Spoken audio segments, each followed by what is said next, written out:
Welcome to the most passionate content for card collectors on YouTube and possibly the whole entire internet. As usual, I am your host, Jake Roy, 90s Bball cards here on YouTube, Instagram, Facebook, Twitter, sometimes a little bit of TikTok. I know I've been slacking lately. Allergies have just been kicking my butt. I haven't been posting much anywhere lately, so got to get back. I'm getting back to 100%, so you might hear a little bit of congestion. It's allergy season up here, so bear with me. But today, I'm really excited for today's video. Why am I so excited? So we have a little bit of a different video, and it's a sneak preview. I've been teasing it. I've been talking about it's coming, but it's the new podcast, Sports Cards Uncut, that I'm doing with my longtime hobby friend and childhood friend that we've experienced a lot of life together, but a lot of stuff in the hobby together as well. So we are starting a podcast, and I am giving you an exclusive sneak preview into that. So we're going to give you a little bit of a rundown of what we're going to be doing in the podcast. We're also going to be talking about some of the top stories in the hobby, National, Hall of Fame, whole bunch of other stuff. And hopefully you really enjoy this. A little bit of a different collector interview, but let's not waste any more time. Let's jump right into this.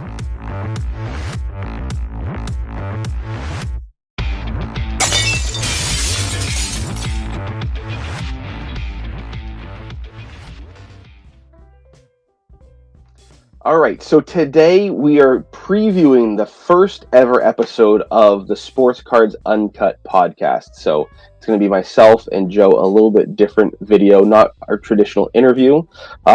So like I said, this is the Sports Cards Uncut podcast, and we want to tell you a little bit about what you can look forward to in, kind of some of the story behind why we started this podcast, what we wanted to do. So that's going to be the first thing we're going to hit. Then we're going to talk about the Hall of Fame Enshrinement that just happened of the 2020 class. We might touch on the 2021 class, which was just announced this week as well. Then we're going to touch on the National. We just had an announcement from the National, so some news there. So we'll touch on some stuff accordingly to that news. And then the last thing that we hope to make a regular segment is going to be mail and polls. So I'm going to share some mail days that I've had recently. So just a little teaser for that. There is a PMG in there, a Ruby. There's a rookie card of a definite surefire future Hall of Famer, and some other great stuff as well. Joe, what do you got for us in the mail and polls? I got some pretty good polls lately. I got a one-on-one that I think I'll share. It's actually the first one-on-one I've ever pulled, which is fantastic. Let's see what else. I got a printing plate too. That's pretty nice. So some fun cards to share. Awesome. All right, so starting off, so like I said, Sports Cards Uncut podcast. So this is something, Joe, keep me honest on this. We've been talking about doing this for, year and a half, 2 years, maybe even longer than that. Yeah, we've been talking about doing this for a while, but I've been pretty swamped with pharmacy school, and you've been swamped with having a family and COVID make things crazier. So we kind of had to push it off for a little while. But things are settling down a little bit on both of our fronts for a little bit. So thought maybe now's a good time as ever to fire it up, right? Maybe more so you than me. Yeah, settling down. Yeah, a little bit better for me. It's been a ride for the last year. Yeah, absolutely. And so one of the other things so Joe and I talk frequently, almost every day. We chat a little bit about cards and life and all that kind of stuff. And at one point we were saying to each other, we just need to record some of these conversations because we get into some, really deep hobby talk. Sometimes we go off on some wild tangents. And we were joking around because somebody overheard a conversation and said that we reminded them of the Dan Le Batard show, which I know, Joe, going to school down in Southern Florida, you're familiar with Dan Le Batard. And some people who are familiar with 90s Bball cards might see a different side of me. Yeah, the less sanitized version of you, I think. Right. Maybe it comes out here with some hotter, fiery takes. I may not have been understanding. You think of the Le Batard show as like the straight man is kind of like me. Maybe people would have thought it would be you, but actually, listen, once you get going, outside of the 90s Bball cards videos, I don't think people get to see the hot takes that you some. I'm just kidding. the uncut side, right? Yeah, there you go. The uncut part of it. There you go. That's what it is. Yeah. Call me the Stu Gotts, right? That's what you're gonna be. Hopefully with less phlegm. Even though you are, it's what you're supposed to tell people. You're having some allergy problems here. That's right. I was supposed to say that. So I am having some allergy problems. We actually had to push this off. We were going to record this a couple days ago, but my allergies were just kicking my butt. So I was like, let's push it off a little bit. So if you hear any sniffles or coughs, please forgive me. Obviously, those wouldn't be too great on the only audio format. So it's not great on the video part either. Yeah. No, it's not good for anybody at all. That's for sure. Wow. Yeah. And one of the other things I was thinking about when we started this is like some of the other podcasts that I've kind of drawn some inspiration from that we might, kind of collab with or copy from, or, obviously we'll hopefully ask them for permission. But, some of the guys I wanted to give kind of a tip of the hat to, the House of Jordans podcast, which is kind of defunct now. They've morphed into some other stuff. The Wax Museum podcast for sure. I don't think that we will be as informative as regularly as the Wax Museum podcast. Sometimes we might be a little bit more, just tongue-in-cheek with stuff, but we'll see. We'll see how it goes. The Pack to the Future podcast, for sure, can't forget them. Kind of think of it as, we're going to do a little bit of informative, a little bit of buddy comedy, and I'm sure there's some other podcasts that I'm missing in that, but, those are a couple of them that come to mind. Yeah, you should probably tell people, too, off the top, like, we don't do just basketball cards here. Like, honestly, basketball cards is what I grew up with, but I'm really more into football now. I buy hockey cards. I buy WWE cards. I'll buy pretty much anything, really, that's entertaining and affordable, which is the antithesis of what basketball cards are right now. So, right. Yeah, and that's a great point, Joe, because I usually just talk about 90s basketball cards, but I'm going to share some stuff on modern basketball cards, football cards. Those are really the two sports that I'm mainly entrenched in, but I dabble in baseball every now and again, pretty rarely. But it's not just going to be 90s cards. It's not just going to be basketball cards. It's going to be a little bit of everything. But obviously, it's going to be the stuff that we enjoy best. So, yeah, it's the stuff that we enjoy, the stuff that we know. I mean, listen, people are going to find out pretty quick. You and I, as far as modern baseball knowledge goes, is sad to say the least, really. I mean, I think you and I, on sometimes when we can't find product or anything else, we've opened baseball packs together, like on the phone or whatever. And man, I'm telling you, we know like 1 out of every 3 players. I think we get pretty pumped. Yeah, we get, I'm sure, Joe, you get a kick out of me butchering the names. You know a lot more of the names than I do, and I'll say a name completely incorrectly, and you'll be like, you're saying that wrong. But, I mean, like last year, I was lucky enough to pull a Luis Robert, and I actually knew that he was a good rookie, which a lot of times is not the case. So I'll pull a rookie, and they'll have to look afterwards. Yeah, we can know like who are like 2 or 3 of the good rookies are, just in case we come across those. But that's literally the extent of it, I think. Exactly. One of my friends, he's a big Tigers fan, and he's collecting their big rookie pitcher. Last name's Mize, I think. But that's the only reason I knew his name. So, yeah. Like corn? Maize? Not Maze, it's Mize. M-I-Z-E. Oh. I think I could be completely, messing that up. Yeah, again, us in baseball. That's gonna be it might be a struggle. Yeah, that's gonna be probably our weakest point, I would say. Maybe figure skating cards. You're probably right about that, though. Unless we're talking about the 90s. We can hang out there with some of those. Oh yeah, some Edgar Martinez fire. Robin Ventura, all about it. Jay Buhner. Oh wow, we're just gonna name names now. So we're gonna name all the names that aren't John Olerud. Yeah, it's fine. That's right. So talking about Hall of Famers, we just had the Hall of Fame Enshrinement, and one of the things that when we get into the 2021 class, we might talk a little bit more about this. That I think is funny is the Basketball Hall of Fame is a Hall of Fame for the whole sport of basketball, not just the NBA. And sometimes it seems like it's more of Hall of Very Good, but this Hall of Good.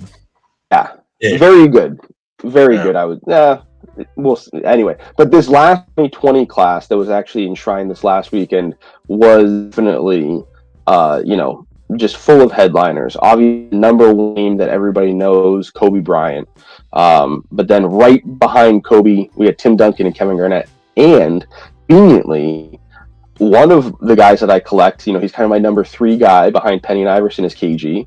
And Joe, your main PC for basketball is Tim Duncan. That's right, unless you want to count Mateen Cleaves, who's defunct. So really, we call him retired. So yeah, the main PC is Tim Duncan. So this was one right up our wheelhouse, and actually, so a little bit of behind the scenes. So Joe and I, we're going before COVID. We're planning to go to the Hall of Fame Enshrinement. We were actually going to go. So typically, the Hall of Fame induction. Yeah, you should tell people you live in Springfield. So yes, so this was a thing that we had wanted to do for years. Once we found out 2 of our favorite players were going to go in the hall together, and then get the bonus of Kobe being in there as well. Right. It was like this is going to be great. Exactly. And we were planning to go. So every year, the Hall of Fame weekend has a lot of different events. And one of them, historically, not every year they do this, but usually, they have an event that's actually sponsored by Panini where all the guys or all the people, because it's not just men in there, getting enshrined have an autograph signing, right? We got to keep it. Very nice. Good. Very inclusive of you. Thank you. But they have an autograph signing, and you can go there with items to get autographed, or you can purchase items to get autographed. It's not a guarantee everybody's going to be signing, but usually that's kind of part of the gig. So we were planning on going with some items, and we were both saying, my wife's a big Kobe fan. Joe's a Duncan fan. I'm a KG fan, but my wife has no interest in collecting Kobe autographs. So we were saying, get something autographed by Kobe, get him to inscribe it with the Hall of Fame 2020, and you can sell that, basically recoup the cost of the ticket, and then we can get the autographs of our guys. What a difference a year and some change makes, right? Throw in COVID, throw in Kobe RIP, and those plans went out the window pretty quick, I think. Really quick. Yeah, and usually the Hall of Fame Enshrinement ceremony is held at the Springfield Symphony Hall, and they moved it to Mohegan, and those tickets were pretty limited because they had to obviously space people out and everything. And my wife and I were trying to go, but I think the most affordable ticket that was available when they went on sale was like $1,500. So yeah, we both decided we'd stay home with the kids. Yeah, that was a little much. Yeah, it just wasn't going to happen. They just, the cards didn't fall for us to end up in that event. That's for sure. Yeah. And there are a lot of people. I mean, I know Kiki was talking to us. Kiki, you guys might know him as Croatian Twins. He's a huge Kobe Bryant fan and collector, and he's been to like every big moment in Kobe's, history. And this was going to be like the crown jewel. And because of everything that's going on, he couldn't make it either. And if Kiki can't make it, there's something serious going on. So that's a bummer. It was a weird year. This was going to be a fun weekend, and in the span of 2 years, boy, a lot of things changed. Yeah, definitely. And so it's been a weird year also for cards. One of the things Joe and I have talked a lot about, 2 years, really. A lot of people were speculating about a big bump from all these guys getting enshrined, especially Kobe. We've been seeing a run-up of cards, prices, auctions, over the last 18 months, really, especially for Kobe, but all these guys. I like kind of preaching to the choir, Joe. I know you and I both have been on the same page. We've been beating the drum to anybody who will listen, sometimes just the two of us. But historically, the Basketball Hall of Fame enshrinement does not have any impact on cards. No. If anything, you see a little bit of an uptick at the announcement of who's going to be enshrined. So when they first get announced, and then after that, it's a little bit of a dip all the way up to the enshrinement, and then a little bit of an uptick back, and then a dip again. I just don't think it's that big of it's not something that resonates. It doesn't resonate that much. I mean, it doesn't mean that much. It's not like the Baseball Hall of Fame or even the NFL Hall of Fame. It's really hard to get into. It just doesn't, I don't think it resonates with a lot of people. I think if you even asked a lot of people where the NBA Hall of Fame was, I'm going to guess a lot of people have no idea. I think that's a great point, because you think of Cooperstown. Cooperstown is synonymous with a baseball Hall of Fame. You think of Canton, Ohio. I can't imagine going to Canton, Ohio, and not at least driving by the NFL Hall of Fame. And then you think of the Basketball Hall of Fame, and I'm gonna guess you're probably right. A lot of people wouldn't even know that it's in Springfield, Massachusetts. Listen, I'm pretty sure, like, when we were pulling 97, 98 Topps cards out when I was a kid, and I pulled out like a minted in Springfield, I'm like, why is this minted in Springfield? What's that? Right? I don't know what Springfield was. Other than the place where the Simpsons lived. Exactly. I was like, I don't know, what's this? I don't. You know? And my grandparents lived a little bit outside of Boston, and my grandfather drove my brother and I, because we were big basketball fans. He drove us to Springfield to go to the Hall of Fame, and we didn't even know where we were going. He didn't tell us where we were going, but we didn't even know that we were that close to the Basketball Hall of Fame, you know, being as big of basketball fans as we were as kids. So, well, did you know? You're going to live there in the future. I'm going to live in the Hall of Fame in the future. I don't think so. I don't think so. My daughter said that she's not going to the enshrinement until her favorite basketball players get enshrined, and her favorite basketball players are me and my brother. So, she might be waiting for a while. She's never going. So she's never going. I guess that's settled then. I guess my high school career wasn't enough to get me in. I don't know. Well, you know, it's like you said, Basketball Hall of Fame. You know, players and other things. So you still got time to get in as a YouTuber. Other thing. Yeah. That'd be a new category for them, I'm sure. Introductory class. What do you want? So the other thing I thought it was funny, you know, thinking of going to the Hall of Fame enshrinement, I saw a lot of people posting, and they were saying that they were upset. So every player that gets enshrined picks somebody to present them, essentially, and it has to be somebody who's already in the Hall of Fame. So for Kobe, Jordan was the guy presenting him. And I was seeing a lot of people posting very angrily that they didn't hear Jordan make a speech. They were expecting to hear him speak, and they were upset that he didn't. And I was laughing because I was saying, and I know, Joe, we were talking about this, clearly those people saying that have never seen or gone to an enshrinement ever.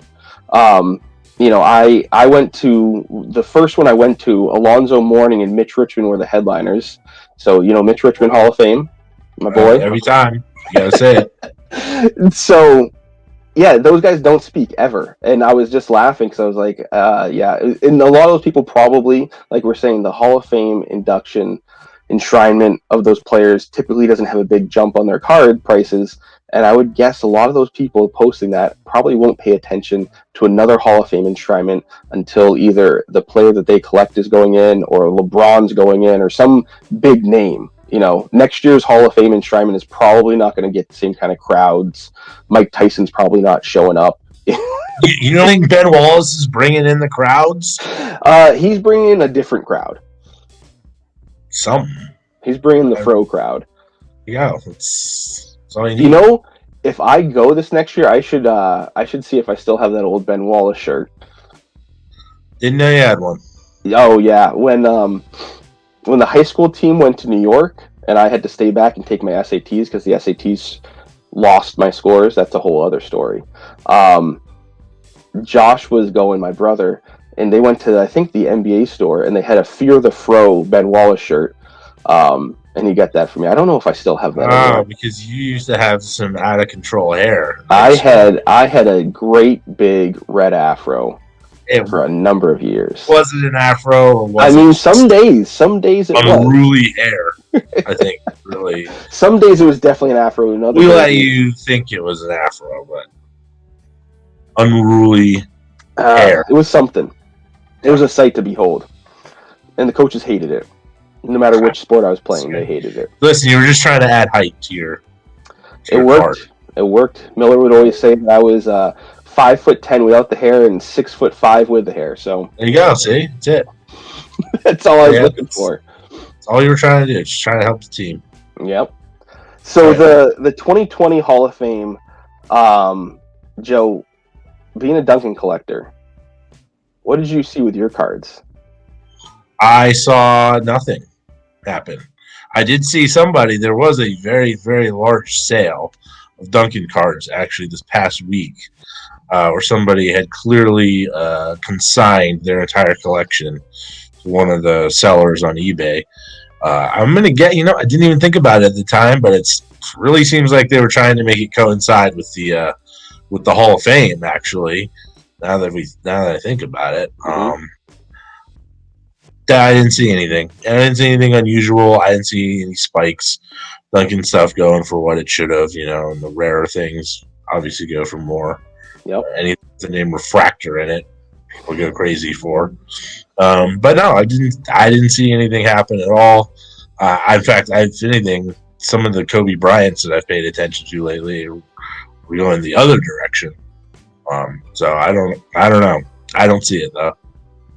Yeah, and like for KG cards, I know. I think it was last night there was a large collection that seemed like it was getting pieced out. I don't know if it was a consignment or the person selling them is somebody I know on Instagram, and I don't know him as a consigner, but maybe he's helping a friend out. But it was a lot of 90s inserts and rookie cards and all that kind of stuff. And I remember just thinking, like looking through some of the Duncans that you were showing me and looking through these, I just got the overwhelming feeling that the market was flooded with too many options for people who are collecting those cards, collecting those players. It was, for me, it was overwhelming because I'm like, I can't go after all of these. Well, yeah, I mean, for me, like it was these auctions went off over like 6 or 7 days.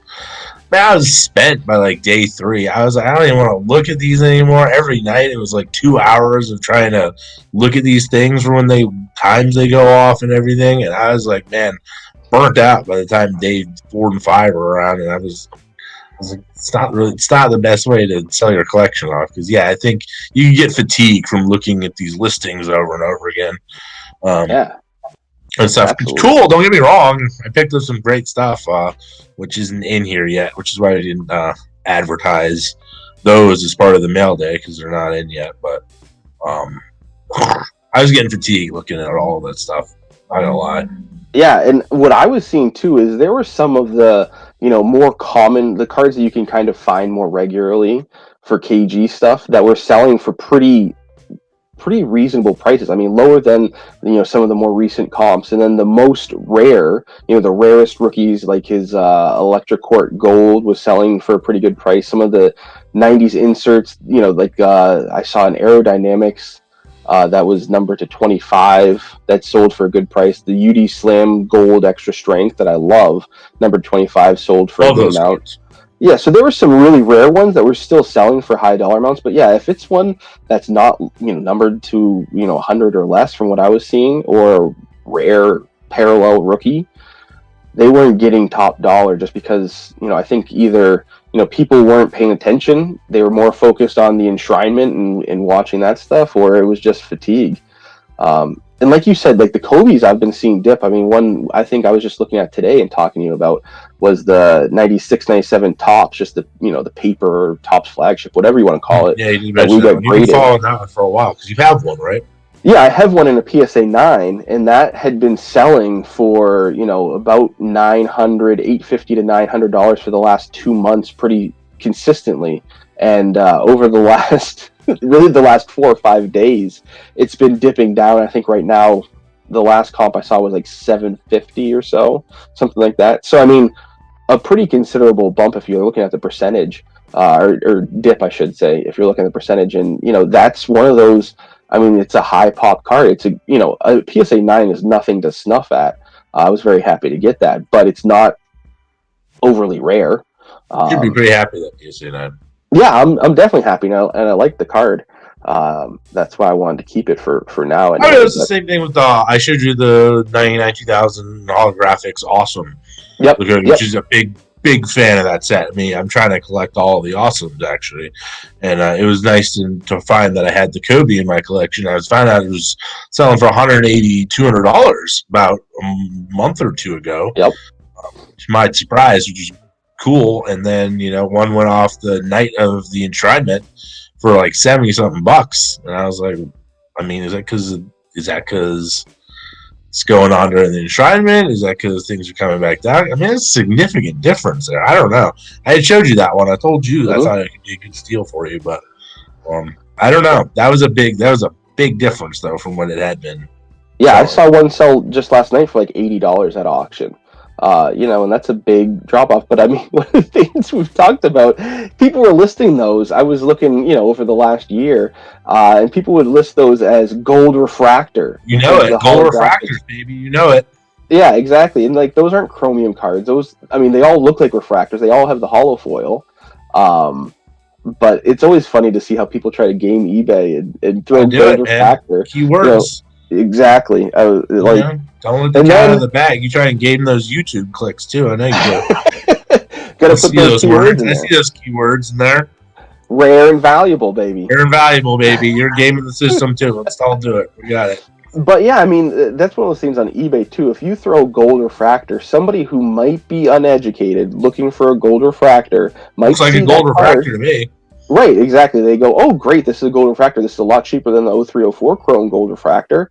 Don't know what the difference is and why this is so much cheaper, but I'm going to buy it. And then it sets a high comp, and then people just keep, it's, speculation on top of speculation. You see something going, FOMO, buy before it gets too high, and then you don't know why it's going up, and then all of a sudden people start to say, yeah, no, I don't want this anymore. I don't know. That one's dipped hard recently, though. Yeah. I mean, those weren't hard to pull for tax. I don't own that many Kobe's. There's like 3 Kobe's that I own that are what I consider decent cards. That's one of them. So I really am not appreciating that one going in the tank. But what are you gonna do? Yeah, I mean, I'm not happy with any of the cards I own ever going in the tank. But that's why we try to get bargains when we can, because that way, if they do, it doesn't hurt us as much. We always want to see them, go up and up forever, but that's not going to happen. I mean, that's what you should tell people too. In this podcast, you and we're not like high dollar collectors here. Yeah, I think what you used to describe is like the $25 to $50 range used to be like your sweet spot, which I mean is kind of converting itself into the $50 to $75 range now. But yeah, finding a card for $25 these days. It's tough to play around in that pool anymore. Yeah, it is. But I mean, that's the stuff that we're always looking for. Yeah. So hopefully I can get to the Hall of Fame Enshrinement in September for the 2021 class. Did you see who's in that class? I mean, besides your Fro guy, Big Ben Wallace. I mean, the Hall of the Good, I guess. So I saw. They'll just let anybody into the Basketball Hall of Fame these days. It's fine. Well, not anybody. Penny's not in there. I'm sorry. I mean, how do you feel about that? Ben Wallace is in there and Penny Hardaway's not. Let's just say it's getting closer and closer for Penny to have a shot. Penny's gonna get it as a coach. After he gets like two national titles taken away from him and vacated, he'll go right in next to John Calipari. Oh, you're killing me. You know what? When I went to that Hall of Fame enshrinement with Zoe and Mitch Richmond, I was walking in. That was the first one I went to, right? And my wife and I were going. We didn't know. It's a formal event, so you have to dress. Women are in gowns and guys are usually in suit and tie or something similar. And we parked and we were saying, okay, are we late? Should we head in? What should we do? And the arena that we were parked across from, all of a sudden we saw a large group of people coming out and walking towards where the enshrinement was going to be held. So I said, oh, well, let's just follow them. And it was actually where they were having the dinner for all the people and their family that are getting inducted. So there were guests and, VIP folks and everything. So we're walking in, and literally 3 feet to my left is John Calipari. And he's, chewing the ear of some guy who is an NCAA ref and talking about a call from 3 years ago. And then right next to him, 2 feet in front of him, is Alonzo Mourning. So we walked in with all the players, and my wife and I are like, I don't know if we're supposed to be walking in with him. And I said, look, just keep going like we're supposed to be here. There's kids on the side of the road asking for everybody's autograph. And I was like, I mean, if they ask me for mine, I'll give it to them, but they're going to be a little bit disappointed. You've been waiting for that moment for 25 years, haven't you? I actually had people asking me for my autograph in China, but they probably thought I was an Olympic athlete because I had USA gear on. So, no, come on, man! It's true.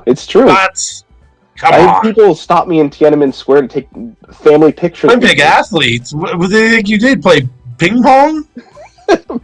Hey, I wasn't asking what they thought I did. Archery? Badminton? Yeah, probably one of those. I don't know, man. It's a stretch. It's a stretch. Trying to think of what Olympic sport you were partaking in here. I mean, I was in good shape back in those days, but yeah, I can't think of many that I looked like I was able to compete in. Shot put. No, not even that. But yeah, so we ended up walking the red carpet, and my brother Josh saw me walk behind Alonzo Mourning getting interviewed, walking up the red carpet. Look at you. Stu Gotts going to the Hall of Fame. Shit, look at you, just going in like you belong in your play. Yeah, you were.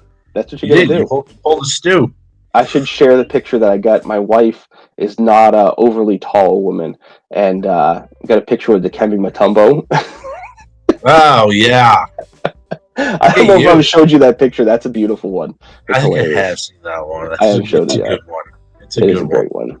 I don't know, man. Look at you, just walking in like you belong. Hey, maybe that'll happen with me and Ben Wallace. Maybe I'll grow my hair out. No, I don't think your wife would appreciate it. Yeah, no, she's not going to go for that. She's seen up to that. No, definitely not going to let that happen. But yeah, so Ben Wallace. I mean, it was Ben Wallace, Paul Pierce. Paul Pierce is the other guy. Local legend around here. I think we all knew Paul Pierce was going to get in. I mean, although after his little Instagram Live fiasco, who knows? I mean, I'm pretty sure worse crimes have been committed by right, the Hall of Fame. Yeah. Wow. Whoa! Dare you? What did Rodman do? What are you talking about? Nothing. He's a angel. He's a choir boy. That's right. Daughter, good player. Right? Soccer player, right? I don't know. I think she is. Yeah, she's a big soccer player. Oh. Trying to make the women's national team, I believe. Oh wow.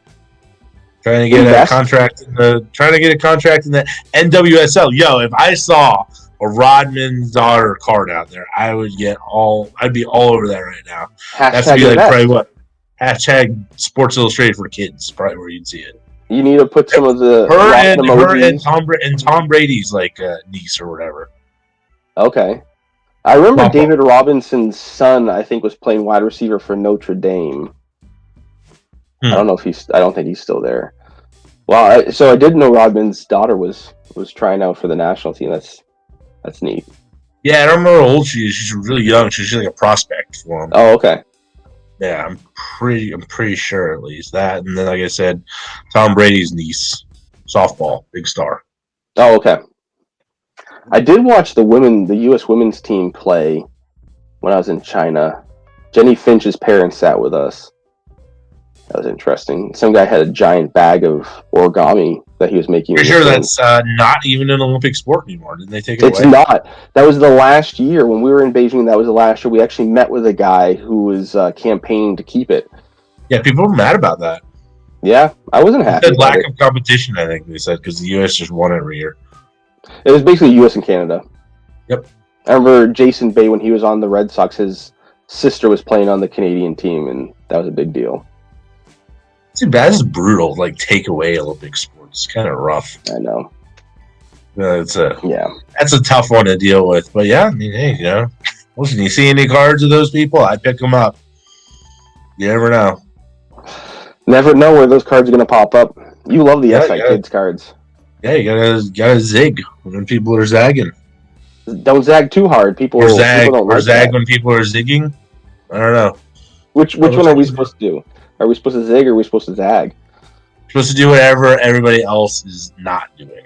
Right. Which one are they doing? Are they zagging or zigging? I can't figure it out. Depends on the day. Oh, boy. I'm confused. That's how you gotta do it. It is. Yeah, so who else was in the class? So, yeah, Paul Pierce, Ben Wallace, I think Chris Webber, so 93 classmate of Penny. That also seems like a questionable choice. It's funny. I think Jalen Rose and somebody else did an interview with him on ESPN, And Jalen Rose said like I can't remember how many years he was eligible, like 6 or 7 years, I think, in the making. And Chris Webber seemed a little annoyed at that reference that he had been waiting for so long. I remember, I think there were some analysts that were former players like Reggie Miller and Chris Webber and some other guys were talking about like the top 100 list that Slam put out. And Chris Webber included him on that list, and Reggie Miller was giving him an earful. I think that Chris Webber has a pretty high feeling about himself as a basketball player that doesn't necessarily translate. I love those Kings teams. I love those Kings teams. I always Mike wanted to see him get over the hump, and they never did. But yeah, I was rooting against the Lakers. Doesn't strike me as like Hall of Famer. It was never thought going through my head when I was watching Chris Webber play. And I was like, yeah. I mean, he was great with the Kings. I mean, he was really good all throughout his career, but I feel like he just kind of fizzled out. Really, he was a perennial all-star, and then had a couple years. He kind of ended quick, right? His career ended pretty fast. That's what it felt like. It felt like right around. I feel like right around when the Kings changed their uniforms. I think that's what did him in. Yeah, I'm trying to think of like later Chris Webber cards. Like I don't remember seeing anything like 02, 03. Was he even around? I don't remember. I think he was. I don't remember seeing Chris Webber stuff. I don't remember what year it was. He was on the Sixers, and I was really excited. Him and Iverson. Oh yeah, he was on the Sixers. Oh yeah. And then he was on. I think he was on the Pistons right before he retired. I think that's true too. He bounced around some weird teams. Those probably the 02, 03 is probably when he was in one of those uniforms. Yeah, more like number 84 with the Pistons or something. That was Randy Moss. Hey, there you go. Randy McDandy. There's a PC guy. Yep. So Chris Webber, Chris Bosh. Chris Bosh. Yep. Didn't even play that long. His heart. He's like Terrell Davis. He's like Terrell Davis going in now. Right? Is he going in? Yeah, he had some sort of an issue with his heart, I think. I thought it was blood clots. Oh, maybe that's what it was. It was some health issue that forced him out. He's like not supposed to fly and stuff. Yeah. Similar to what happened with LaMarcus Aldridge, right? Kind of tough when you're in the NBA and you're not supposed to fly. Who was that guy that was a rookie that was afraid of flying? Royce White. Oh my God, I remember that. Wasn't he drafted by the Rockets? Yeah, the Rockets were like, we'll give it a shot and we'll take him. We'll fix it. We'll help him get over it. I think they tried to bring him to different therapists to get over his fear of flying and all kinds of stuff. I don't know why they didn't give him the Tony Kornheiser bus. They should have given him that. They did. Well, I remember when I was working for the NBDL team before it was the G League. They put him on their D League team because they took a lot of buses to a lot of the games, and they figured that would be a way of him kind of easing into it. But I don't think he was good enough either. I think that was there was a combination of things working against it. That's it wasn't pretty, and it didn't work out the way they wanted. Definitely not. The fact that we can't remember his name means he's just disappeared into the ether. Right? We still remember Greg Oden's name, so. John Olerud. There we go. I'm trying to think of who else. Tony Kukoc is making as an international entry. Deserved. I think I saw international entry. Totally deserved. Oh yeah, absolutely. I mean, another guy from the '93 class, so we're getting closer to Penny, right? Stop. You're just setting yourself up for disappointment. I know. I think I saw Dino Raja. Vacated titles, and they'll let him in. Three. Jeez. No, that's how. He just needs to go and coach at UMass. That's all. He just needs the players to start getting paid. He needs to falsify some SAT scores to get some guys in like Odom. Some under the table money. Yeah, we can do it. We can make this happen. Penny. Good at that. Penny, renegade head coach. I like Weissman though. Weissman, I think, is going to be a beast when he's healthy next year.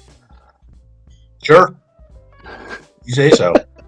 I like him a lot. All right, so Tony, I mean, just a little bias in this. Yeah, just a little bit. I mean, I like DeJuan Wagner coming out of Memphis. Found a numbered rookie of his the other day and just a pile of stuff. Love DeJuan Wagner until he lost his colon and then downhill from there. Oh my God! Yeah, I mean that's tough to recover from. I feel like I can't imagine. that's I can't imagine that.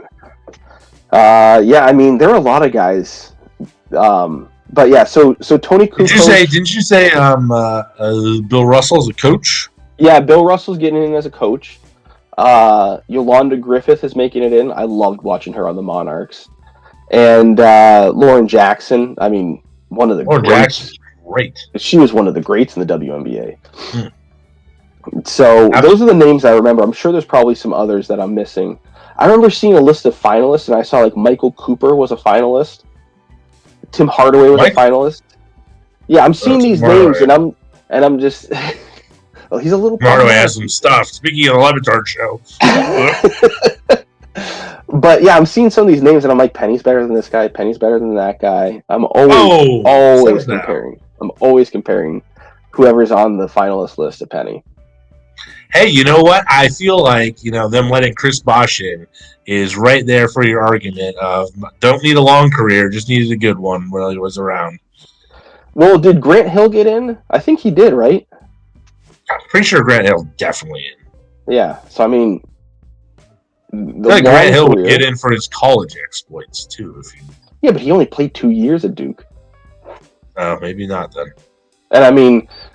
They won a championship, but how much are they going to give that credit to Christian Laettner over Grant Hill or, Bobby Hurley? Or not sure. I just think he's in. But, I mean, man, Chris Bosh is getting in. I think T-Mac is still on the list at some point. I don't think he's got in yet. Maybe he has. I don't know. Not sure. See, this is how not relevant the NBA Hall of Fame is, because really just not sure who's in. It's true. Because it just could be anybody. And whoever you pull on your channel, you'll make sure you tell people that they're a Hall of Famer. Every time you pull our Mitch Richmond, you remind everybody. Hall of Famer. Dumar's Hall of Famer. Now I'm going to have to say with Ben Wallace. Every time. You're not pulling any Ben Wallace's because you're not opening any product that's new enough. Chris Webber's. All the Chris Webber's Hall of Fame pile. Now you have to do it. Now you are. You're boxed in now for that. That is true. Yeah, the day that I have to put Michael Cooper in that pile is going to be a rough day. How much stuff are we opening that has Michael Cooper in it? I mean, I've got some early 90s. I wonder if I have any 88, 89 Fleer left. I don't know if I do. I might know. You'd have to be opening to find the Michael Coopers. I know. That's definitely what I have to open. You have to reach back for those. Maybe we'll find some at National. Maybe we'll find some reasonably priced wax. I'm sure that exists these days. Right? I thought you meant Michael Coopers. Yes, I'm sure there's lots of penny bins with Michael I'm not trying to find the Michael Cooper 5-cent bin. I'm really trying to do that. Yeah, I'm sure there's lots of those floating around there. Speaking of National, that's where I was hoping you were going to go there. You just let it die. My segues are good. My segues are real good. It'd be better if you didn't leave a pause in between them. It's not a segue then. It's not a segue if we're just both staring at each other. Dead air. So we get some news. We get some news from National back in April. They said that they were going to make an announcement whether or not they were keeping the dates by June 1st. And it was just a couple days ago that they made an announcement ahead of that June 1st date saying that they are pretty confident, it seemed like they're really confident that everything's going to go according to plan and Chicago is going to be able to hold the National without any sort of restrictions in place. They said that they already met the criteria for the vaccinations. They needed 50% of people 16 years and older to get it, which they've already surpassed. And then the other thing was, and Joe, you being in pharmacy school probably know this better than me. It's something like a 28-day weighted average or something like that of cases of COVID need to be declining or something like that. Maybe. I don't know. That was definitely not something in pharmacy school that we were You guys didn't cover that? We did a lot of epidemiology, I don't think, in class. Or I didn't get there yet if we did. But yeah, so those are the numbers that they're looking for, and I think they've hit one, and they're looking like they're going to be hitting the other one. So it looks like the National is going to be on as planned, July 28th through August 1st, I believe, right? Yeah, that's what it looks like. Yep. Yeah, so Wednesday through Sunday. So we've been trying to go for a number of years. I know 2019, I knew I wasn't probably going to be able to go, but I was trying to figure out some way to make it happen. Definitely didn't. And then 2020. So 2020, actually, I'm just remembering this. We were planning on going. We had even booked our hotel for the Atlantic City That's right. National. And it was days before COVID started sweeping over the nation. That we booked that, and then the National came out and said they were postponing it. I can't remember exactly the sequence of events. They were postponing it, and they were going to make an announcement sometime in the fall, and then they postponed it until like December 12th or something like that. And then they were going to make an announcement about that later on, and then they made an announcement. They just canceled it all together, and then I had to fight with the hotel because we had gotten a non-refundable room. That's right, we did.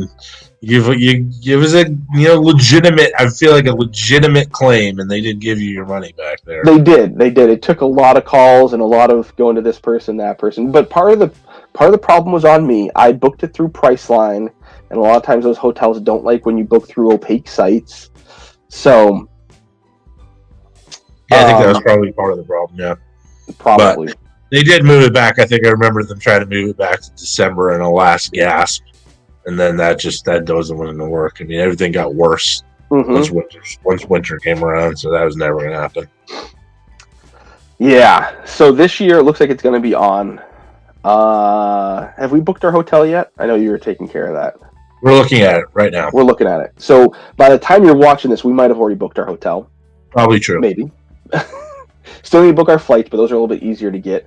Yeah, so excited to go to that. I'm excited to have a little. I've never been. I've never been either. I know some other folks who are going to be first timers. I know some people who went to their first one in 2019 and they're excited to get back, and some others that are, seasoned veterans. So I'm thinking of doing a live stream with a group of people before the National to kind of talk about. But this is also going to be. I'm hoping that they can prep me for what to expect, because all that I've heard from everybody that's gone their first time is when you walk in, you can't avoid but being completely overwhelmed with just like the volume of vendors, the number of things to look at, the number of people. It's just a lot. And like 2019, one of my goals was to go to more shows, and COVID happened. So that was good. That wasn't in the cards either. So in the last 2 years, I've been to 2 shows, one of them being really small local, and then the other one being the East Coast National that we went to, which I would love to do. A local one here now that's actually brand new, and they're monthly in Manchester, New Hampshire now. And actually, it's this weekend again, so looking forward to going to that one again. You going? Yeah, I'm going to go over there. They said they had a PSA rep this week. I don't know what that means, but... Are you going to bring any cards with you, see if you can try to sneak some in? I don't know. I'm going to give this guy, and he's going to be like, yeah, we're not taking submissions. I have no idea, so I'm not really sure. But I wonder, are they still doing any autograph authentication? Maybe. Maybe that's what they're there for. They didn't specifically mention that. But I guess they are still taking submissions, right? They're just extremely expensive. Yeah, it's like the walkthrough price or something like that. It's the highest. That's probably what they're there for. Okay, just to get whatever might be coming through. Not about that life. Yeah. I don't know about you, but I am not about that life. So. Yeah, it's going to be interesting to see what's going on with grading at the National.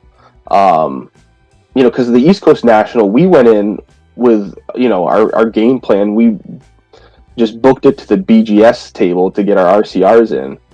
That was the first time we did that. Yeah, that was a lot of fun. That was great. That was a good experience. I enjoyed that from start to finish. So I'll be interested to see what the RCR setup is for National and what the prices are and all that. I know a lot of times they have different pricing at National. But in the past, I know you've also been able to like submit in person and they take it back and grade it. All kinds of stuff to figure out. And, if we have anything to submit, because I know we've used bulk submitters in the past. I think we're looking for a new one. So I think that's a fair estimate. Yeah, I think we're looking for a new one. Yeah, we'll get a couple more shipments, so we can dive into that conversation when those shipments come in. Yeah, well, if they come in or whatever. They'll come in at some point, someday. I mean, fingers crossed, man. It's been a while. It's been a while. The updates on the site are few and far between. It's rough. This is a rough one. I was going to torture myself again today and look at the complete through date of PSA. It's a good thing you did, because it really just makes you mad. It does. It really is. It's your time. weekly Family Guy segment of what grinds my gears. It is. It's just you looking at that site every time. And I just get riled up, and I text you and Zach, and I just start going off on the tangents, and you guys are exactly like, "Wow." So yeah, and then it's that Tom Cruise movie where he wakes up and he dies every time. Was that Total Recall or something? No, oh man, I don't remember what it's called now. I remember which one you're talking about, though. I can picture it. Yeah, he's a soldier and he dies every time. And he wakes up and he has to do it all over again. Yeah, that's you every time. Look at that site. With CTD. Yeah, except for my phone dies. I'm having to listen to you. From the barrage of text. Then we get up and do it all over again the next day. It's how it works. I get so riled up. I mean, yeah, we'll tell the whole story, but yeah, that PSA order, our standard order, is the one we're really waiting on. And boy, if it could go any worse, I can't imagine. Edge of Tomorrow. There you go. Wow. Total Recall. What was I thinking?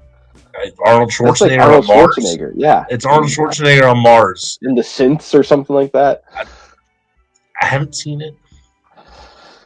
But yeah, so National. I'm looking forward to that. Like, really looking forward to that. National's a go. National is a go. So hopefully, maybe we'll see some of you lovely people there. Absolutely, I will be decked out in '90s Bball cards merch. Maybe won't. Maybe we'll. maybe one day. Maybe we'll get you a shirt that says like producer or contributor or no. We were supposed to have financier. Yeah, financier or investor for the amount of boxes I've brought to the channel. Hashtag invest. Yes. No. Not that. But maybe we'll have some Sports Cards Uncut shirts by then. That would be neat. Well, we have a good logo in development too. So. Yes, logo coming. Coming from us. Hopefully that'll look pretty cool. Yeah, we'll see. We'll see what happens with that and see. Do you want to give the people the M's and P's? The M's and P's, the mail and polls. Let's jump into that. Let's do it. Go ahead. Let's see. We got just the recent stuff that we've got. I think most of my stuff is polls. I think most of your stuff are mail. I have not had any significant. You guys have seen my polls. That's true. But I think we get to see most of your polls or lack thereof. I think for the most part. So yeah, you're right about that. All right. You want me to just run through all mine? You want to trade shots, or how do we want to do this? I mean, we can trade shots. Mine are all going to lose. I don't think so. From what you've hyped up. I've got 8 of them. Go ahead. Let's go. Let's trade all right, shots. Let's start Hall of Fame style. Oh, good. That's the first one I got here is Hall of Fame style. Too. 96, 97. I don't know if there we go. No glare. 96, Steel 97. Steel Slamming KG. And I like that because he's got his rookie jersey. It's a second-year card, but that rookie jersey, I like that one. I got this on Mail Day recently, and I've told you about it, and it's a favorite of yours. Yeah. 2001 Prominence. What was it? Fleet Authority? Yep. Now, this is the one that's already graded the Prominence, right? So it's actually numbered to 75. Instead of the 125. 125 for the ungraded ones, right? Yep. Yeah, so this one is I know you really like the set. I really like the set. Most people hate this year because I know you say derogatory things about the rookie class that you really should take back sometimes. Outside of Chris Porter, there's nobody. Outside of Mateen Cleaves, and so this was a very happy find. I was very glad to get this one in my collection from my Tim Duncan. 9 too, pretty good for some of those things. If you've ever opened this product, man, there's astonishingly bad grades in some of those, right? Yeah, I opened one box. I got a 9.5 Desmond Mason rookie. Then I got a 9. Then I got an 8.5. And then I got I think it was a Seal of Authority Elton Brand BGS 8. It's just inexcusable. This is supposed to come like straight off the line, right? Straight off the line, right from the factory into the hands Yeah, Ridiculous. that one. It's an old video of yours. If anyone wants to go back and look at it. One of the OGs. I actually said in the OGs. Q&A that was my second video. It was the first one I recorded. It was the third one I released. Oh wow! So very old school. And I was looking and I saw a box somebody posted online. Guess what they were asking for that box? Now probably $250. 800 is what they were asking. Yeah. And I was trying to negotiate with a guy, and he said, "I'm not very flexible." I said, "Well, enjoy that box then." $800. What's in there? I was like, "There's nothing in there. It's what the wax prices are all out." Would we fishing for Kobe prominences? Is that it? No, we're just fishing for somebody who's dumb enough to pay $800 for that box. There's nothing in there worth that. I mean, even the Iverson autographics. No, it's That's anyway. Wow. That is, I was not $800. I saw that. I was like, this very nice. Wishing. All right, that was good. Nice KG and a Duncan to represent the. No Duncan, but I got another KG, another Hall of Fame. That's what I'm saying. We're representing the class. Yep. Gallery of Heroes. The acetate, the stained glass. So stained glass cards are hot right now. Yeah, Panini made them hot. Yeah. So I was happy to get one of the OG stained glass cards. I want to get the Duncan of that. I don't have that. That Duncan has been on fire, but maybe it's starting to dip. Speaking of Mateen Cleaves, I picked up his SPX in a PSA 10, and now before you say anything and be like, that's weird. Honestly, there's not many Mateen Cleaves graded cards out there, because even me, for him being in my PC, I don't know what kind of lunatics out here grading Mateen Cleaves cards. But I mean, when I see one come out in a PSA 10 and it's his iconic SPX, I was like, love to have that in the collection. That would make me happy. It's very low pop. Very low pop on it. No, it's not. I don't have the Spectrum. No? Still haven't found it. Can't find it. Been trying to find it my whole life. Can't find one. What are the Spectrums? 25? 25. Yeah. Oh man. Yeah, I mean, Mateen's got some nice ones with Magic Johnson. You've got that dual auto. Those are that dual auto, which, by the way, since I bought that when 2001, right around when it came out, never seen another one. Never seen. You RCR'd that, right? Did, and I regret not grading it because that came out at 9, and I just held on to it. I should have said. What was the auto grade on that? Was the auto grade a 9 also? Auto grade's a 9 too, because the Magic sig is off the card. Magic screwing it all up. Come on, Magic. Get it together, man. Man, get it together. Not like your weird Twitter account, but get it together. I haven't seen his Twitter account. It's the most boring Twitter account, I promise. So the next one I've got here is a future Hall of Famer. Is that Penny? Finite. Yep. SPX. After he gets 4 vacated titles? We keep adding more titles to him. I like it. This is the Radiance. Finite has been on a tear lately. Yeah, that stuff's been hot recently. I really like the Radiance ones for Penny too, because it's got the blue color in there, and just plays well with the Magic. How's the condition on that? Those are super condition sensitive, right? This one's pretty clean for a Finite. I mean, I can't even imagine having the cojones to grade a Finite card, because those cards are rough, man. I have a few of them, and none of those look good. Yeah, none of them look good. No. Yeah, so I think part of it too is they didn't come out of the pack well, but they're also thicker than a normal card. Yep. I feel like some people just kind of tried to jam them in. Probably, yeah. Well, and I mean, this one's not as bad as some of the other ones, but a lot of them have a lot of they've got the foil, and then you've got a lot of dark colors on the edges. Yeah, so that too. It shows everything. The regular base cards, if you will, they've got a lot of black on there too. It's just a lot of things going against it, and they never came out of the packs looking good. No. And the rookies were all box topper packs in Upper Deck, 98, 99 Upper Deck box toppers. So if you're looking for, trying to pull a Dirk Nowitzki, it's not in the Finite boxes. You got to get a box topper. Crazy. So I pulled this. This is a recent pull out of Prism Soccer. I collect a lot of soccer. I buy like everything. I'm basketball, football, soccer, WWE. I'm into all anything of that you can stuff. rip. Anything that's not baseball. anything but baseball, basically, yes. And so I actually pulled a Kaboom. Kaboom! A Kaboom. That's actually the second soccer Kaboom I pulled out of it. Pulled this out of a Fat Pack, which is ridiculous. Not the best player in the world that I could have pulled out of it. The checklist isn't great. There's really only like 3 or 4 really good guys you can get out of there. But, I mean, to pull a Kaboom is pretty awesome. Doesn't really matter. Like, what a cool feeling that is. So, I mean, very I happy still with don't that. have any Kabooms. I've been looking for the penny Kaboom for like 2 years, and I would kind of like put probing posts out in like penny groups every so often. And any collectors that have that penny don't want to give it up, and then anybody that has it that isn't a collector that's looking to give it up wants, top dollar for it. And then it was literally 2 days after I put my most recent, probing post out there that one popped up on eBay and went for over $1,000.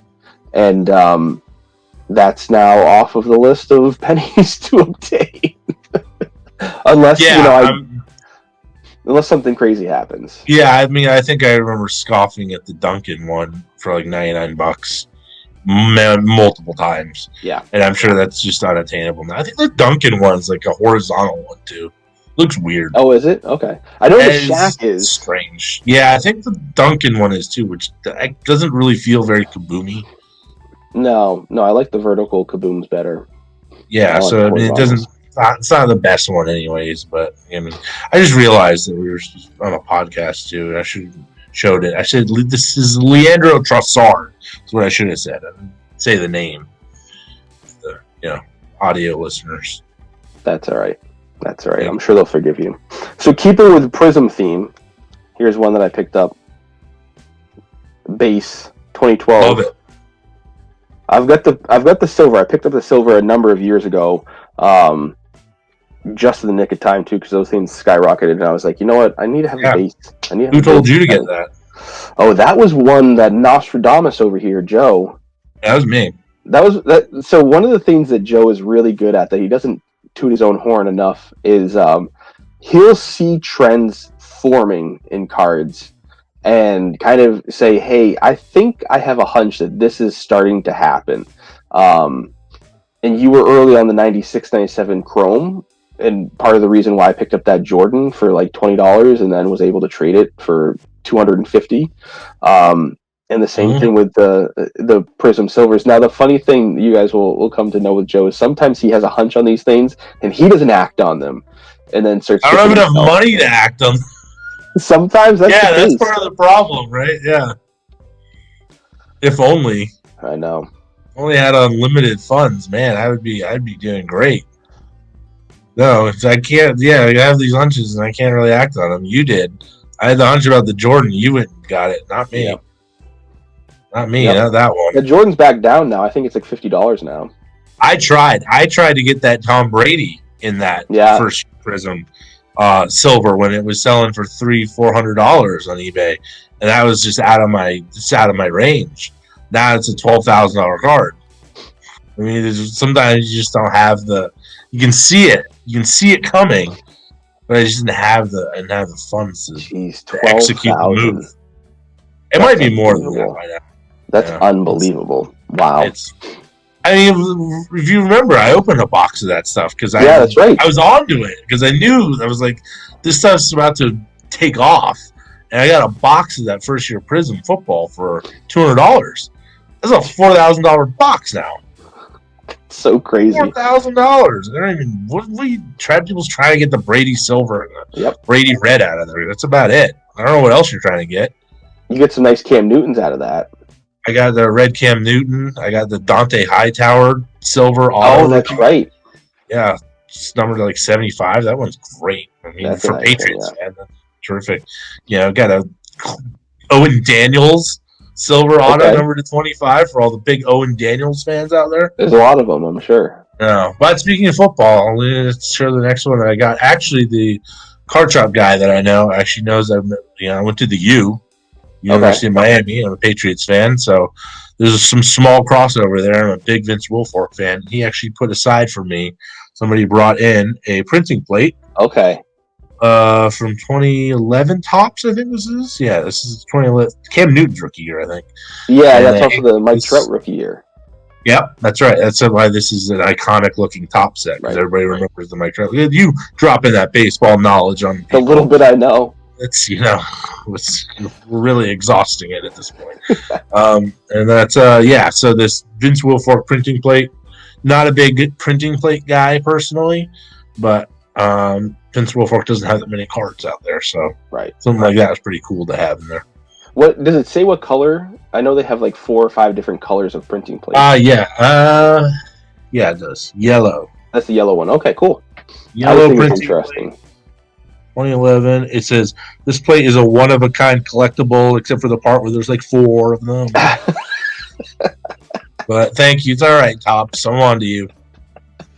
All right. So the next one, we were talking about gold refractors, right? Well, this isn't a refractor, but it's gold.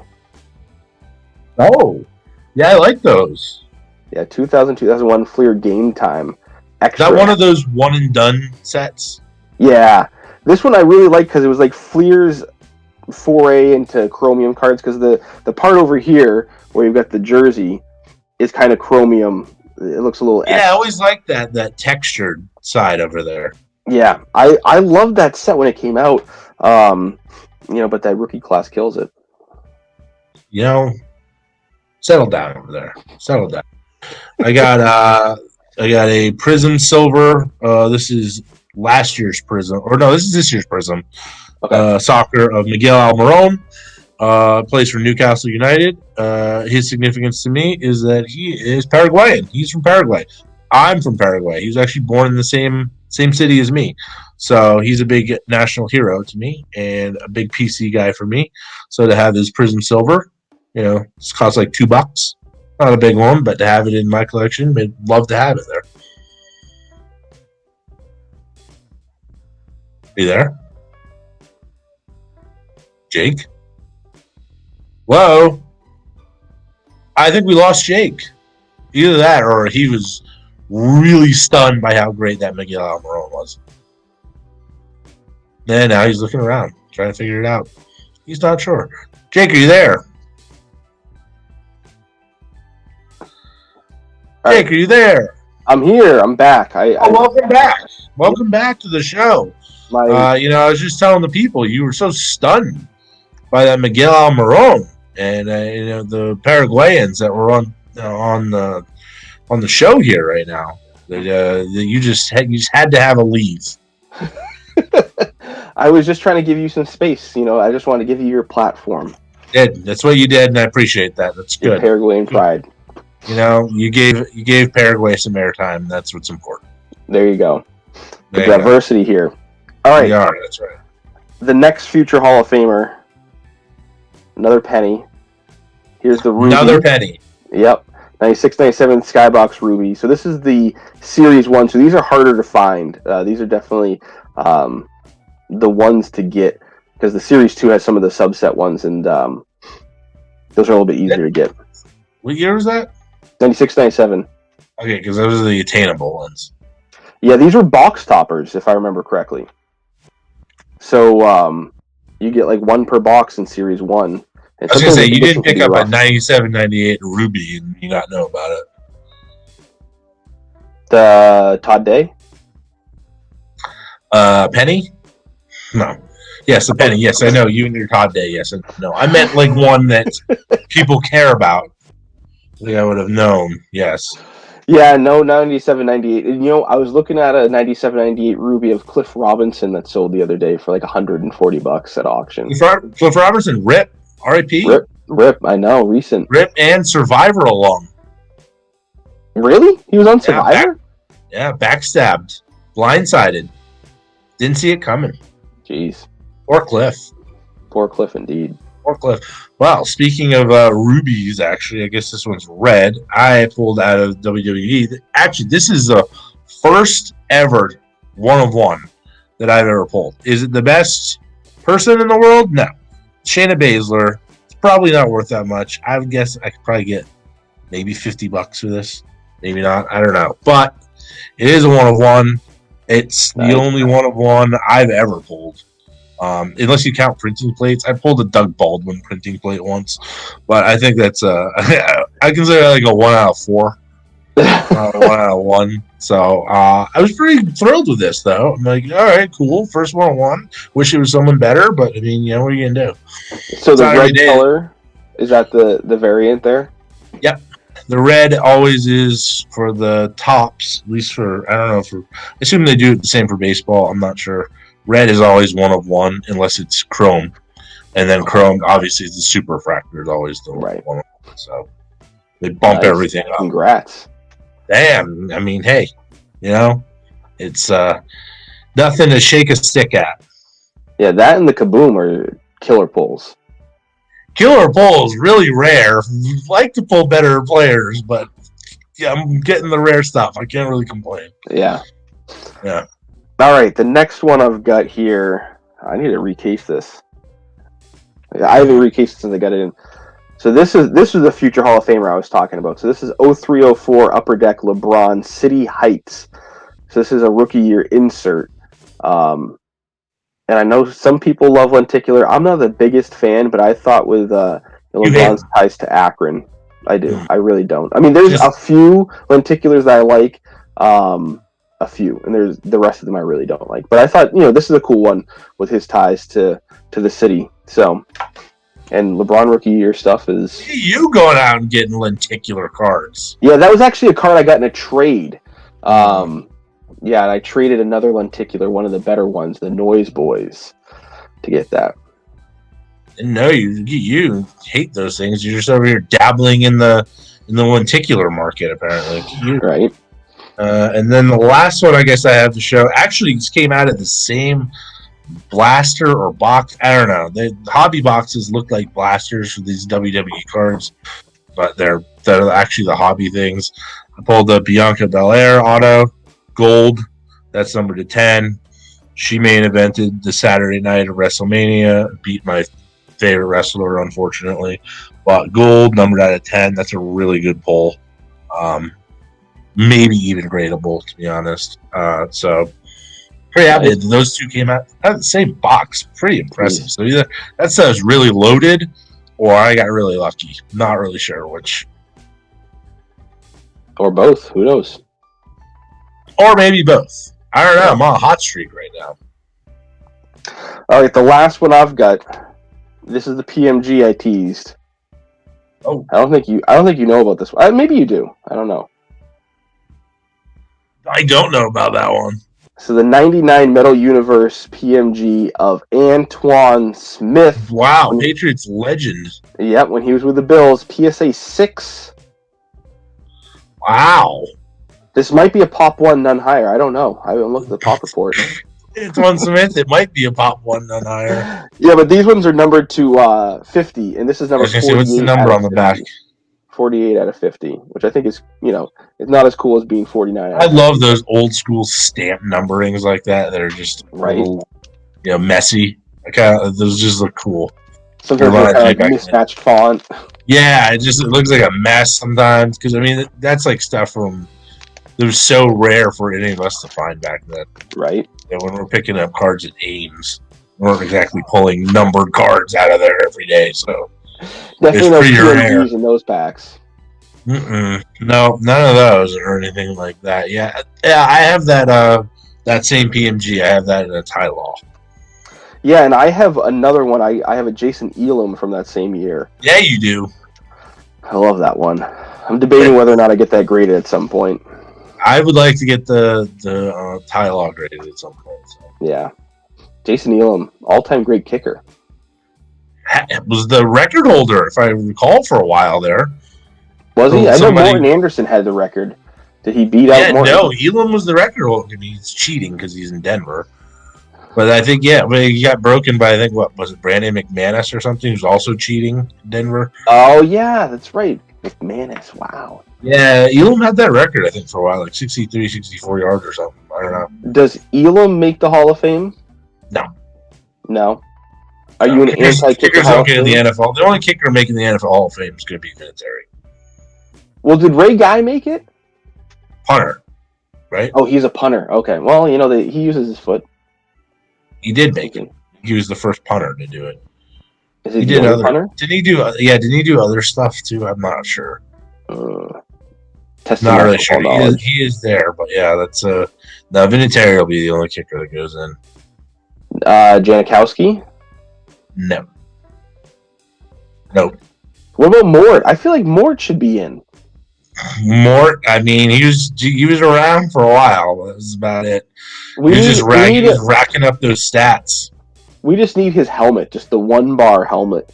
He was doing the Lenny Wilkins. Just hang around for a while, get the most wins in history, and have the most losses.